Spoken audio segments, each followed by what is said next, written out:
Most people in life, we really feel like the level of stress in our life comes to how much of life do you feel like you control, or how much does life control you?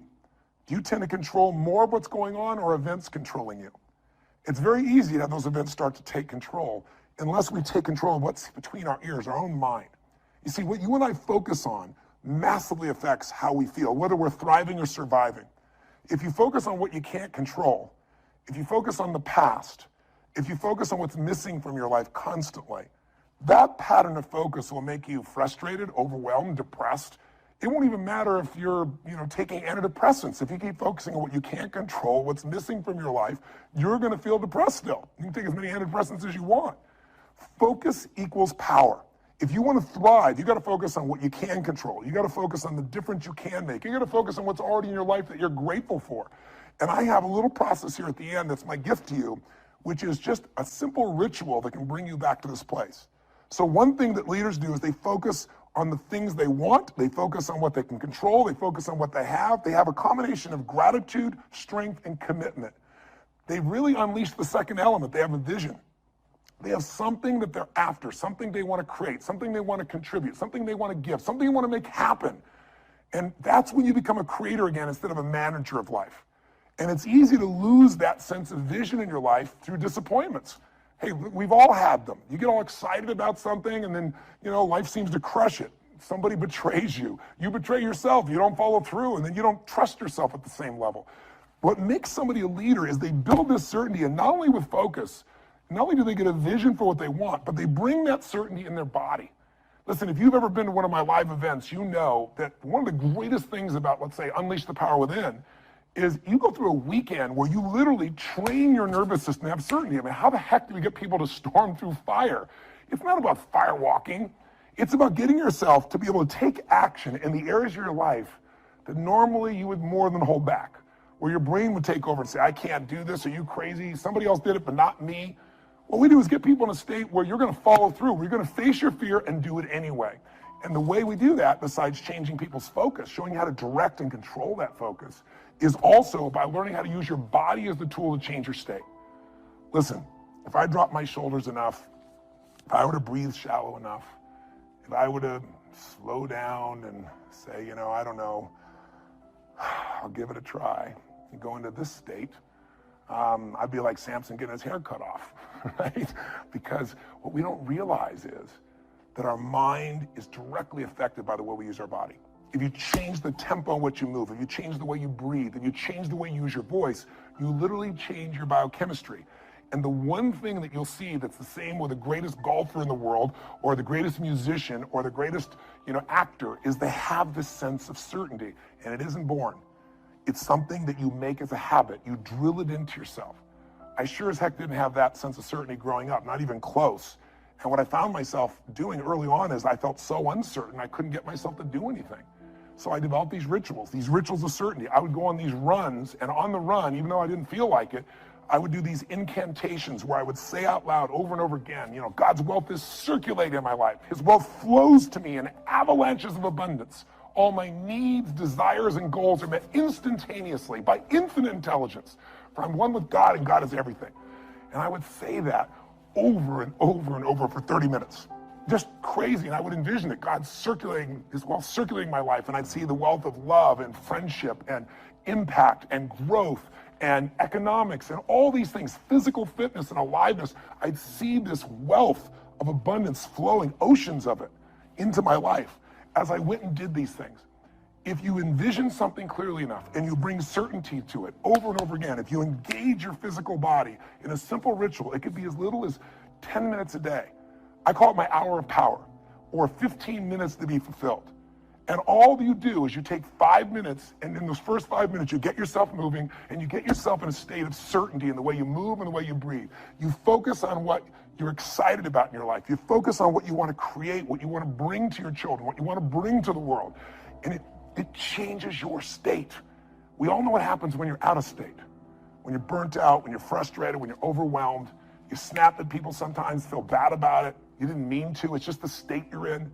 So to thrive this year, take uncertainty and bring certainty to it. To thrive this year, get what I call a compelling future. Pick anything, a goal, a dream, a desire, something that excites you so much that you're going to feel yourself compelled to actually find a way to make it happen. You've done it before. You've gotten obsessed. You don't even know how you did it, but things happen and you got yourself to where you want to be. Let's make that happen this year, right now. Regardless if it's later in the year or the beginning of the year you're watching this, I made this so that hopefully I'd remind you of what you know, that you're made to thrive, not survive. What's the third element that makes somebody an effective leader, makes them a thriver, even when the environment is crazy? Well, they bring certainty to uncertainty. That's leadership skill by focus and physiology, by the way they move, by the way they breathe, by what they do. They bring that certainty because there's something they want so bad that it makes them overcome the fear. They focus on what they want to create, what they want to give, not, oh my God, what if I fail? But the third thing they do is they're decisive. Listen, nothing changes your life like decision. I mean real decision though. Not where people go, well, I'll try, or I kind of decided I want to give this a shot. The word decision comes from incision in Latin, to cut off from. And when you make a decision, you cut off from any possibility except the thing you've committed to. As I always tell people, if you want to take the island, burn the boats. I mean, if you make a real decision, every bit of you is committed to something, it's amazing how life will move for the force of nature of a human being, man or woman, that says, this is how it will be. I don't know how I'm going to get it done, but I know this is what I'm going to do. I know why I'm going to do it. It was Martin Luther King who said, any man who hasn't figured out what he's willing to die for isn't fit to live. If you can find something you're so excited about, if you can find something that will drive you with that certainty, and you add to that decisiveness, you can change anything. You don't like your job, change it. You go, oh, but there's no jobs out there. Bull, right? Change it, start the job. Change who you are in the job where you are, and enjoy yourself. Change your perception, change your appreciation, change your gratitude, change your daily rituals so you start to enjoy things. Change what you notice. Change from trying to get something to trying to give something. The whole game will change. Decisiveness is the ability to make a decision even though you're uncertain once again. What keeps people from making a decision? Fear of failure. I remember I had a chance to get to know General Norman Schwarzkopf during the time in which he was commanding our forces, an amazing man. And he would step over there in Desert Storm, as they called it in those days, and he could command a guy that was just brilliant. An officer who came out of, Harvard or background of Princeton, and he could take a kid from the inner city and just have that same command and connection with them. And I think part of what they respected about him is he respected everyone himself. He had this connection with people. But the other thing everybody respected was the man was decisive. And I asked him where he developed that decision-making capability, just the willingness to just make a decision and trust. And he said, Tony, I'll tell you where. I worked for this general when I was very young, and I was his assistant. And he said, I remember there was a research project that the Pentagon had worked on for that time. He said, if I remember right, like 5 years. And there were arguments. It was a very strategic decision for where the Defense Department was going to move towards in the future, how they were going to operate. And he said there were arguments for both sides. And for 5 years, they'd gone back and forth, and nothing was resolved. And they came to the general that he was serving at that time as the assistant. And they had a meeting, and the meeting lasted 1 hour. And at the end of the hour, the general stood up and said, do that. And he picked one of the two, and he did it with absolute certainty. And in the military, you salute, and you take your orders, and you go. He said, but Schwarzkopf said he was just curious, really curious, to know, how could he get up and make a decision like that? Because Schwarzkopf said, I was the one doing all the research. And there was loads and loads of research, and I know he hadn't read it all. And he said, it bothered me that he'd just make a decision like that without knowing everything he could possibly know. And so he said, Schwarzkopf said, I finally went to him and said, sir, permission to express myself freely. He said, permission granted. He said, sir, how could you make that decision? He said, there are reams and reams and reams of information. You had a 1 hour meeting. You heard, 20 minutes of discussion for both sides, and you decided the entire direction where things are going to go for the armed services, for this part of the armed services. And he said, how could you possibly do that? You don't have all the information. He said, no one does. In fact, information is important to an extent, but ultimately action is what needs to be taken, and someone needs to decide. He goes, well, how do you know you made the right decision? He said, no one has made a decision, young man, in 5 years and half a decade.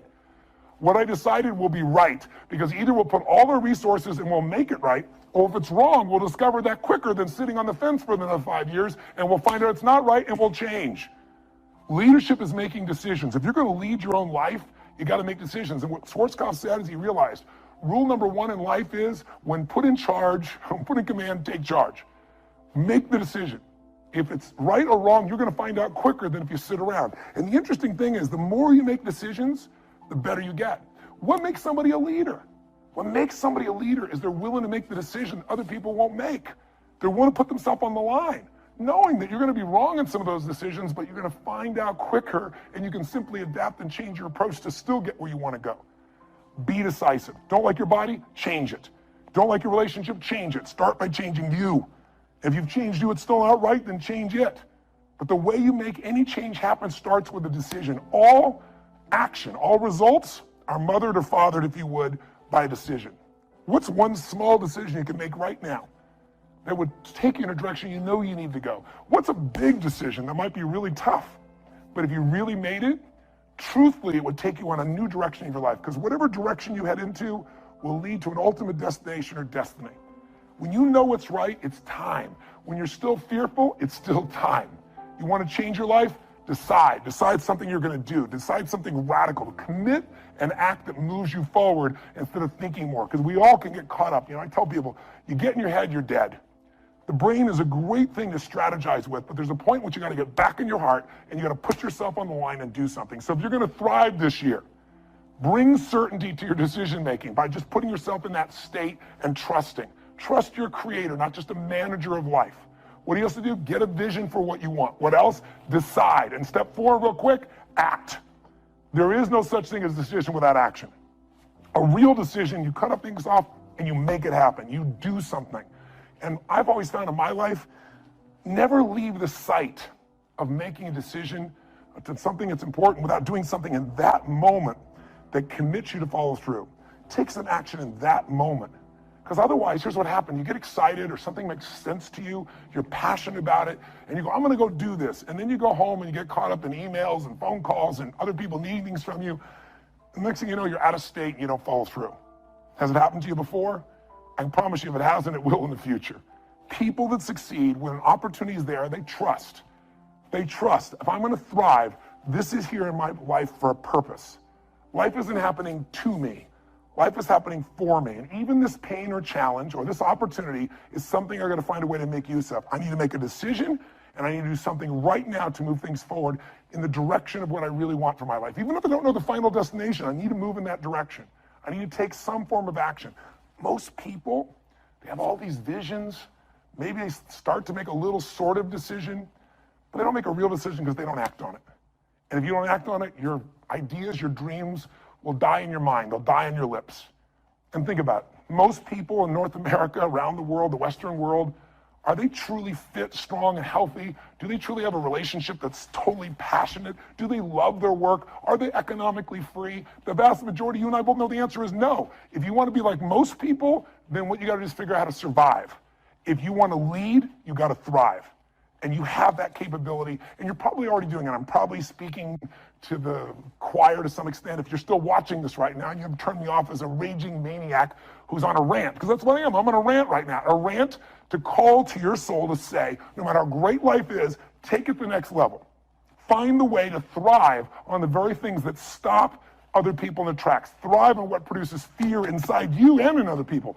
Thrive on something that you envision that you have a higher purpose for.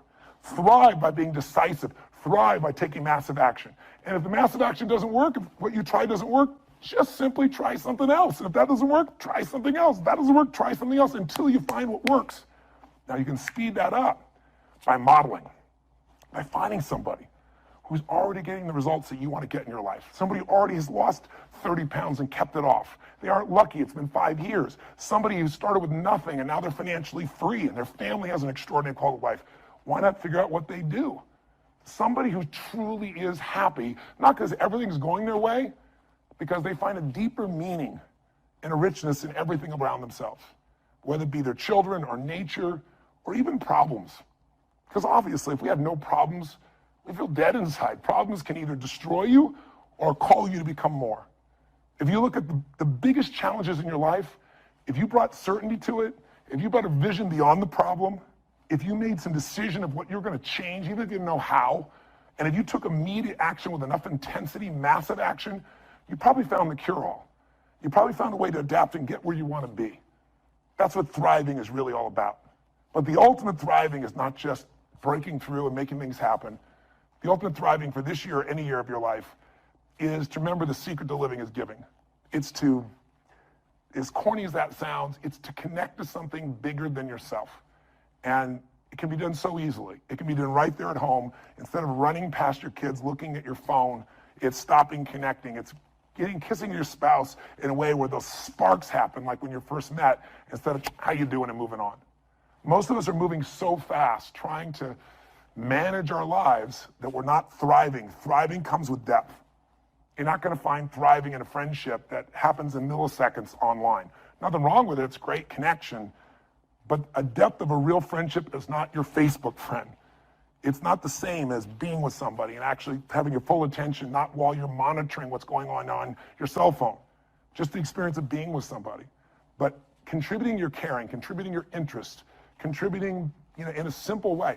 Finding some way to give love, attention, care, joy, or happiness to any human being. It doesn't have to be working in a soup kitchen, but that can be pretty wonderful too. Volunteering an hour in a month, an hour in a week can change a person's life. But it can be outside world. It can also be really on the inside world. If you want to thrive, then you got to remember life's not about me, it's about we. You already know it. It's in your soul. It doesn't matter what words I say. If I'm saying something that's BS, you can feel it. If I'm saying something's true, you can feel it in your heart and soul. And the thing that's true is we're here for more than just ourselves. And we feel most alive when we're doing something that's beyond ourselves, when there's something where we think that, God, by this interaction, someone's going to feel more loved. Somebody's going to feel more lifted. Someone who is down is going to get up. Someone's going to know that they're cared for.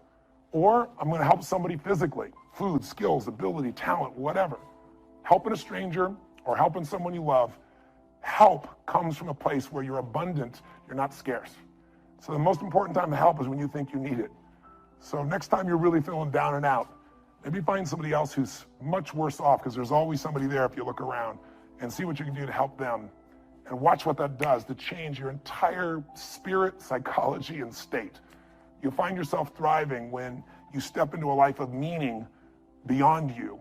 And ironically, life's about you too. And when you're in that thriving state of growing and giving, in that state of certainty, in that state of a vision of what you want with a sense of purpose, in that state of decisiveness, in that state of action, in that state of giving, God, all hell can be breaking loose and you're still going to thrive. All hell can be breaking loose and you're having a great time.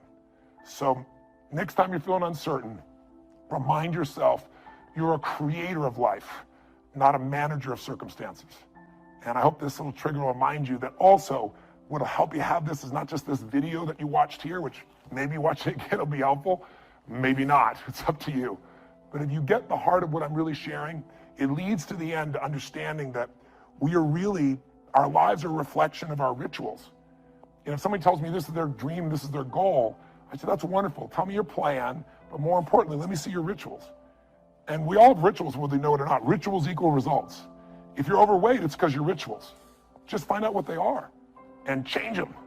If your rituals are to get up every morning and go to Starbucks and have a mocha, whatever the hell it is you have, and a bunch of carbs and whoever really knows what, it's not hard to figure out your blood sugar is going to be dropping and you're going to be looking for another coffee a few hours later. That doesn't create a life of energy that's on fire. That creates a place where you're riding the roller coaster of how much energy you have for now. There's an unlimited level of energy with a different ritual. When you start out your day doing what I call really my hour of power or my 15 minutes to be fulfilled. So at 3 or 4 days a week, 5 days a week, it took 5 or 10 or 15 minutes. One every now and then, you'll get so much momentum, you'll give yourself an hour for yourself, an hour to connect to what matters most, an hour to be grateful, an hour to get strong, working out, at least 15 minutes. I'm gonna tell you, it'll frame your life in a different level and you'll find yourself thriving. So take a look at what rituals you have that don't work. What might be some new rituals? Like, instead of focusing on what you don't have, being truly grateful for what you do have. Instead of focusing on what you can't control, think what you can do right now to participate in your own rescue, not waiting for someone else to do it. Rituals define us. And so my hope is maybe these 5 things to thrive can trigger you to get in a state where you create some new rituals, and they will create the habits and the experiences of the life that you desire and that you deserve. So that's my rant.